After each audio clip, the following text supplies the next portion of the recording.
Solution of this question can be solved as you make a table and write all the values here.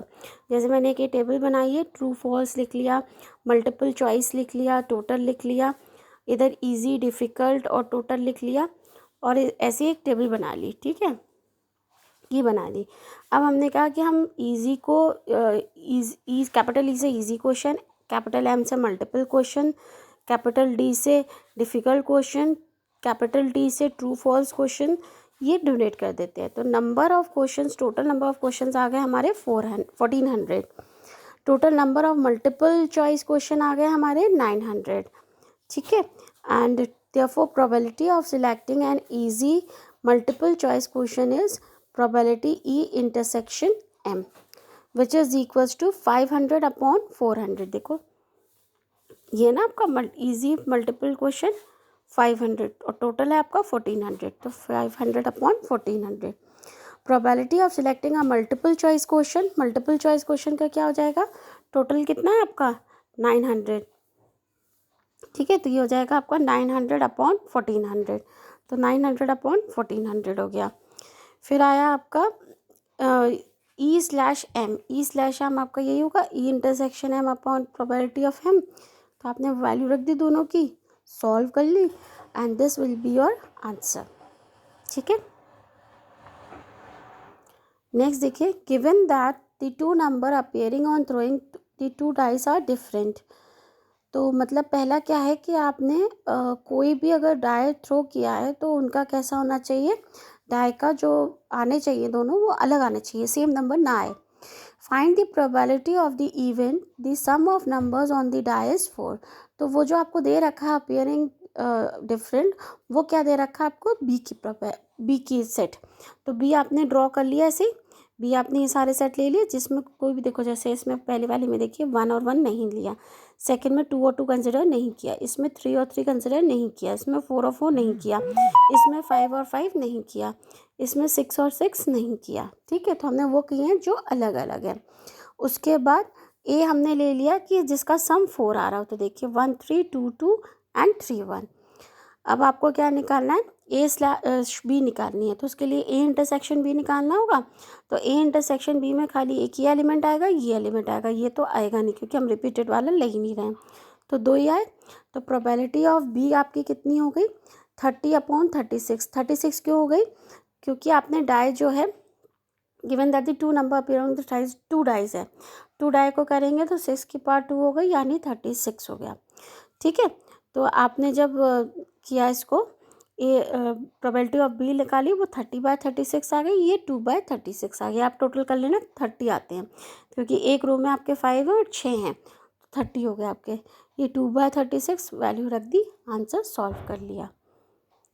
ठीक है, 15th है, consider the experiment of throwing a die. If a multiple of 3 comes up, throw the die again, and if any other number comes, toss a coin. Find the conditional probability of the event the coin show a tail given that at least one die show a 3. ये ऐसे question हम लोग previous में भी कर चुके हैं कि हमने क्या किया कि एक डाई थ्रो किया है, अगर वो मल्टीपल ऑफ 3 आता है उसका कोई भी, जैसे 3 6 9 ऐसे आता है तो आपको डाई अगेन थ्रो करना है, और अगर नहीं आता है तो आपको कॉइन जो है वो टॉस करना है. ठीक है, तो आपको कंडीशनल प्रोबेबिलिटी फाइंड करनी है. The coin shows a tail, मतलब कॉइन जो है वो शो कर रहा है टेल, जबकि आपको दे रखा है कि डाई पर कम से कम एक बार 3 आए. ठीक है, तो सैम्पल स्पेस जो हो गए वो तो हमारा ये हो गया 1H 1T. ठीक है, 2H 2T 3 1 3 2 3. अब जगह 3 आ गया तो आपका डाई चलने लगा. 4H 4T 5H 5T 6 से फिर डाई चलने लगा. ठीक है, ए आपने मान लिया, क्या आ रहा है कि एक पर आपका 1 2 3 1 2 4 5 आ रहा है, 3 नहीं आ रहा आपका और 6 नहीं आ रहा, मतलब मल्टीपल ऑफ 3 नहीं आ रहा. और एक बार आपका कैसा आ रहा है, टेल. तो देखो ए ये हो गया ए सेट. बी सेट हो गया आपका कि आपका मल्टीपल ऑफ 3, मतलब 3 आ रहा है और मल्टीपल ऑफ 3 आ रहा है, और लास्ट वैल्यू आपकी कैसी आ रही है, सारे डाई की वैल्यू आ रही है देखिए. ठीक है, तो ये वैल्यू होगी.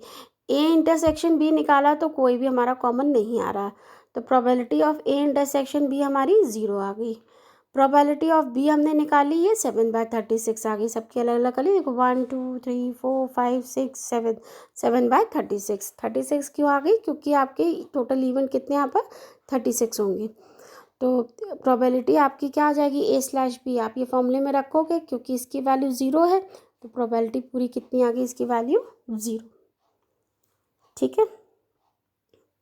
16, if probability of A is equals to 1/2, probability of B is equals to 0, then probability of A/B is, तो आपने A/B का फॉर्मूला रख दिया। अभी हमें A इंटरसेक्शन B नहीं दे रखा है, लेकिन हमें प्रोबेबिलिटी ऑफ A/B का फॉर्मूला रख दिया, ये आ गया।